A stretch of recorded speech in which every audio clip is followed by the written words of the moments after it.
Unscorched plateau in the Judean desert stood Masada, a fortress carved into the sky, its walls rising from sheer cliffs that dropped hundreds of feet into the barren earth below.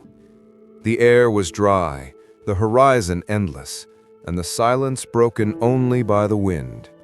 Once, this place had been a palace built by Herod the Great, marble halls, storerooms overflowing, water cisterns carved deep into the rock. But by 73 CE, it had become something else entirely, the last refuge of Jewish rebels known as the Sicarii. After the destruction of Jerusalem and the burning of the Second Temple, nearly 1,000 men, women, and children climbed this mountain, not to hide, but to make a final stand. They were led by Eleazar ben Yair, a man whose voice carried the weight of a broken nation. He was not a king, not a general in shining armor, but his words could ignite the hearts of those who had lost everything. To the Romans, they were outlaws. To themselves, they were the last free Jews in a land now under the iron heel of the empire. The Roman Empire, vast and merciless, had crushed every pocket of resistance. Masada was the last flame flickering in the wind. General Lucius Flavius Silva marched with the 10th Legion, thousands of soldiers, engineers, and slaves. They surrounded the mountain with a ring of camps and a stone wall, cutting off escape. From above, the defenders could see the red banners of Rome fluttering in the desert heat, a constant reminder that the enemy was patient and inevitable. Masada's position was almost impossible to assault. The cliffs were like vertical knives, and the only natural path, the snake path, was so narrow that a single defender could hold it against an army.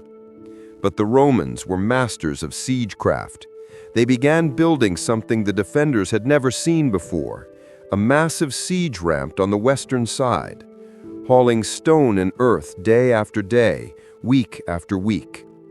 From the fortress walls, the Sicarii watched it grow, inching closer, like a slow, unstoppable tide of death.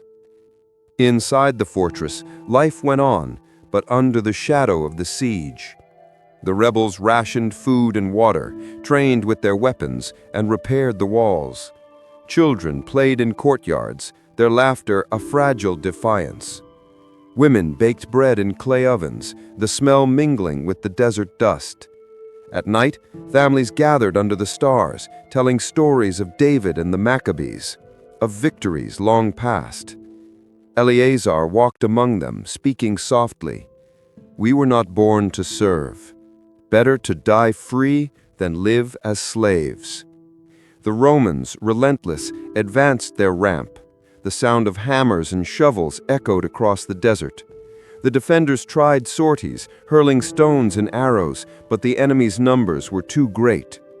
Weeks turned into months. The ramp reached the walls.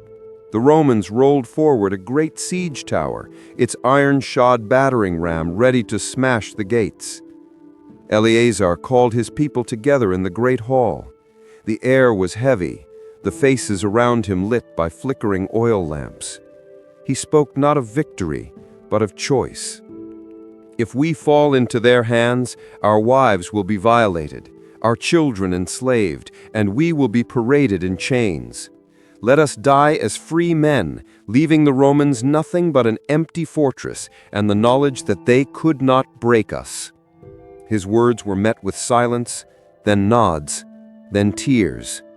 They understood. This was not surrender. This was the last act of defiance. That night, the decision was carried out. The men killed their families to spare them the horrors of slavery. Then, by lot, they killed each other until only one remained. He set fire to the storerooms, a message to Rome that they had not died from hunger, and took his own life. When the Romans breached the walls at dawn, they found silence. No battle, no captives, only smoke, ashes, and the bodies of those who had chosen freedom over fear. Masada was not a military victory. It was something rarer, a moral one. It told the world that there are fates worse than death, and that dignity can outlast life itself. The Romans claimed the fortress, but they could not claim the spirit of those who had lived there. Today, the ruins of Masada still crown the desert cliffs. Tourists climb the snake path at sunrise, watching the first lights spill over the Dead Sea. Israeli soldiers take their oaths here, declaring, "Masada shall not fall again." And the story endures, not because of the weapons or the walls, but because of the choice. A choice that says, you may be outnumbered, outpowered, outplanned, but you are never out of choices. Masada's lesson is not locked in the past. It speaks to anyone standing against overwhelming odds, to the entrepreneur facing failure, the activist confronting injustice, the individual refusing to bow to fear. Freedom is not given, it is claimed. And sometimes the most powerful act is not to fight, but to refuse to kneel.